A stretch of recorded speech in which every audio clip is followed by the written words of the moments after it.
A pleasant day to everyone. I am Karen Yasonyo, one of the reporters in Philosophical Thoughts on Education. And I'll be reporting the three philosophers, namely Sir John Locke, Herbert Spencer, and John Dewey. One of the most renowned educationist and philosopher is John Locke. And this is his background.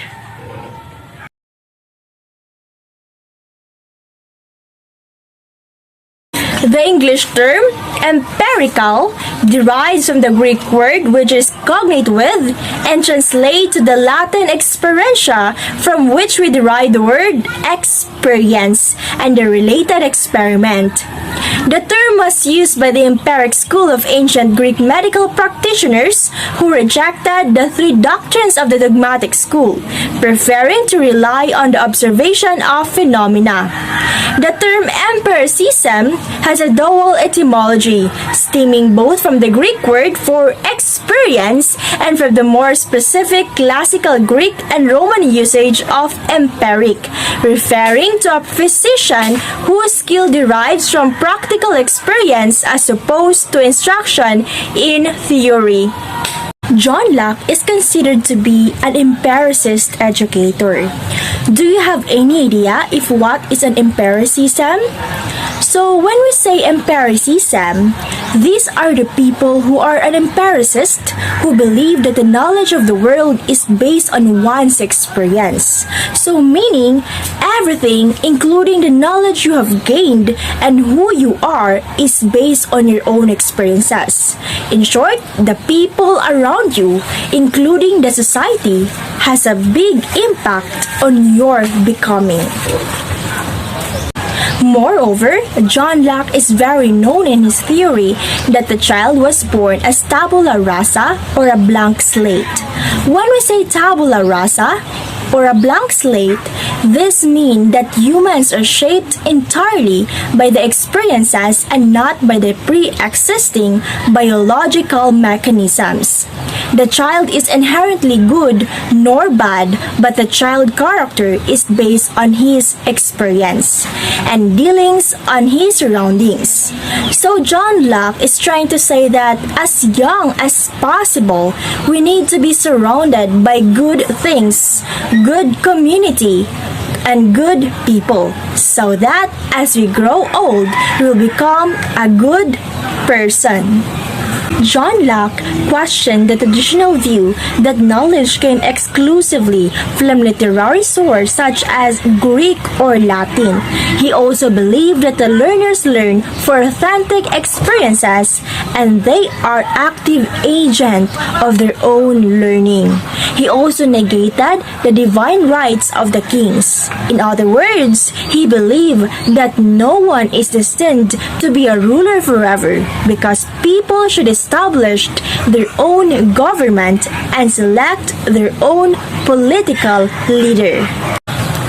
Another person who is one of the most renowned educationists and philosopher is Herbert Spencer. And this is his background.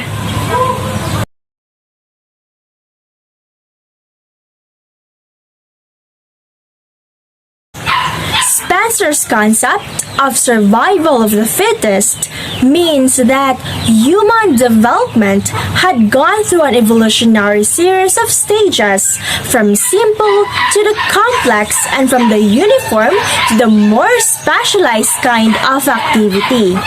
Social development had taken place according to an evolutionary process by which simple homogeneous societies had evolved to more complex societal systems characterized with humanistic and classical education.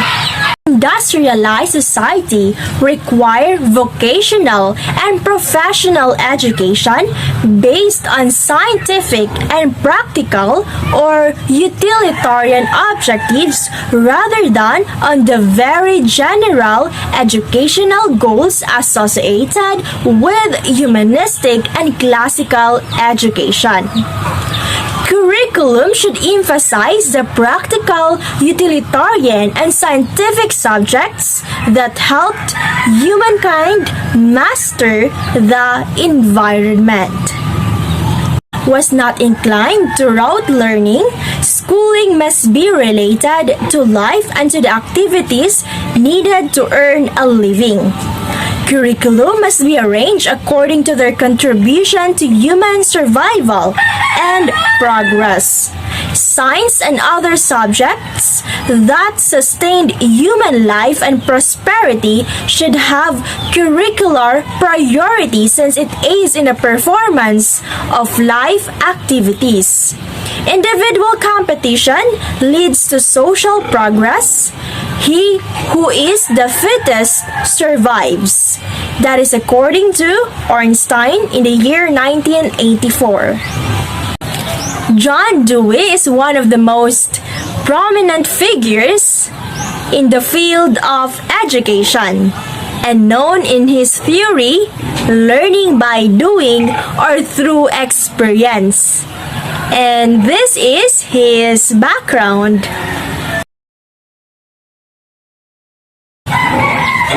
Children are socially active human beings who want to explore the environment and gain control over it. According to Sir John Dewey, education is a social process and schools are related to the society that it serves. So education is a social process and it's a product of a community of people who are willing to learn and to take part, and that schools should make sure that it is serving the society it belongs. Since school is a social agency because learners develop inside school and its main function is to shape human characters and behavior. Furthermore, he also believed that schools are for people and by the people. Schools are a democratic institution. Everyone is encouraged to participate in the democratic process, regardless of their background and status. And he also believes that students learn best when they are at the center of the educative process. So they will think of the problem they are interested in, and they will do a research to solve the problem and apply solutions. Furthermore, Sir John Dewey did not disregard the wisdom of the past, meaning, even though it's already in the past, you can still learn from it. Example, the learnings you have gained from the previous discussions, you can connect it to your learning in the present as long as it is relevant. That is why, for doing, the ideal learner is the one who does not only learn by doing or conducting an experiment, but also connect accumulated wisdom of the past to the present. The steps of the scientific or reflective method, which are extremely important in Dewey's educational theory, are as follows. The learner has a genuine situation of experience, involvement in an activity in which he or she is interested. Within this experience has a genuine problem that stimulates thinking. The learner possesses the information or does research to acquire the information needed to solve the problem. The learner develops possible and tentative solutions that may solve the problem. The learner tests the solutions by applying them to the problem. In this way, one discovers their validity for oneself. School should be used by all. Being a democratic institution, no barrier of custom or prejudice that segregate people. People ought to work together to solve common problems. The sole purpose of education is to contribute to the personal and social growth of individuals. Values are relative, but sharing, cooperation, and democracy are significant human values that should be encouraged by schools.